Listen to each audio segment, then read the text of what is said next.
शुरू कर दी, कहेंगे ममता बनर्जी जी इस्तीफा दे दो।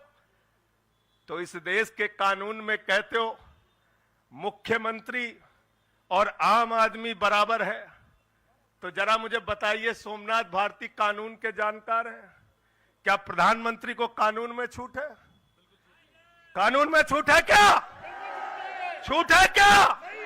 अरे कल को एक मुकदमा मोहाली में लिखा जाएगा, 2 दरोगा वहां से आएगा, एक मुकदमा झारखंड में लिखा जाएगा, 3 दरोगा वहां से आएगा, एक मुकदमा तमिलनाडु में लिखा जाएगा, 5 दरोगा वहां से आएगा, और 5 मुकदमा बंगाल में हमारी ममता दीदी लिख लेंगी, तो 10 दरोगा वहां से आ जाएंगे, 10 दरोगा आ जाएंगे। और मोहाली और रोपड़ वाला दरोगा आएगा, कहेगा नरेंद्र मोदी जी घर पे हैं?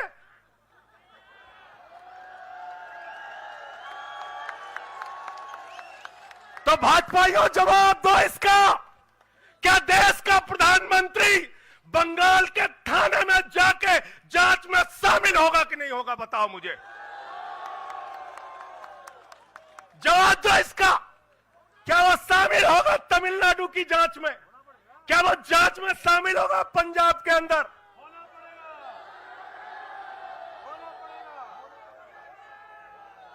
दरोगा, डीएसपी, एसपी इन्हीं विपक्ष के राज्यों से, रेवंत रेड्डी के राज्य से, सिद्धारमैया के राज्य से पहुंच गए गृह मंत्री अमित शाह के घर में। बोले अमित शाह है, उससे पूछताछ करनी है। कहेंगे हम तो गृह मंत्री है। बोलो गृह मंत्री तो सब समान है, इसलिए भाजपाइयों ये नौटंकी हमारे साथ मत खेलो। तुम्हारी सारी चालबाजियों को हम लोग समझते हैं।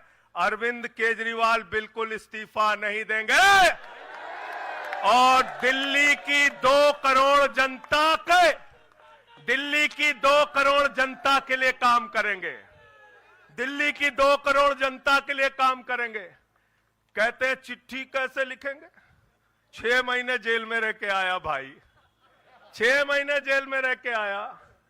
आतिशी जी, कैलाश गहलोत के पास जेल विभाग है, उनसे पता कर लीजिएगा। मैंने तो डीपीआर भी पढ़ा, संजीव झा को रास्ते में बता रहा था। जेल मैनुअल में लिखा है कोई भी व्यक्ति जेल में रह के असीमित चिट्ठियां लिख सकता है, असीमित। पढ़ लेना। पता नहीं हमारे मीडिया वाले क्यों नहीं पढ़ पाते। बहस चल रही थी, केजरीवाल सरकार कैसे लिखेंगे, कैसे चलाएंगे, चिट्ठी कैसे लिखेंगे। असीमित चिट्ठियां लिख सकते हैं, असीमित, उसकी कोई लिमिट नहीं है। और अगर कोई सरकारी चिट्ठी लिखनी है तो कोर्ट से परमिशन, और अगर और सरकारी चिट्ठी को, 1 मिनट सुन लो बात, और कोई सरकारी चिट्ठी लिखनी है तो जेल सुपरिंटेंडेंट उस चिट्ठी पे मोहर लगा के उसको अटेस्ट कर देता है, अटेस्ट कर देता है। पढ़ लेना। सारे कानून तो तुम लोग जेल भेज भेज के पढ़वा दे रहे हो हम लोगों को,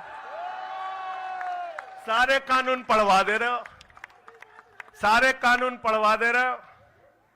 मैं एक ही बात कहना चाहता हूं, इनका जवाब देने का वक्त आ गया है। मोदी जी क्या कहते हैं? मोदी जी कहते हैं भ्रष्टाचारियों को छोड़ूंगा नहीं, भ्रष्टाचारियों को छोड़ूंगा नहीं, भ्रष्टाचारियों को छोड़ूंगा नहीं। पूरब से लेकर पश्चिम तक, उत्तर से लेकर दक्षिण तक जितने भ्रष्टाचारी हैं सबको भाजपा में शामिल करूंगा। गलत तो नहीं कह रहा भाई?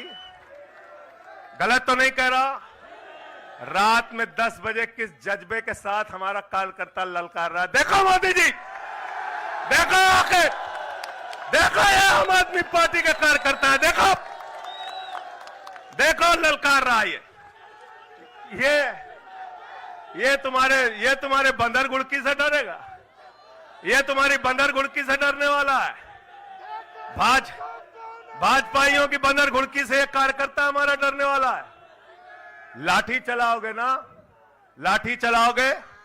तुम्हारे पास जितनी मजबूत लाठी है उससे मजबूत हमारे कंधे हैं, उससे मजबूत हमारे सीने हैं, उससे मजबूत आम आदमी पार्टी का एक एक कार्यकर्ता का जज्बा है।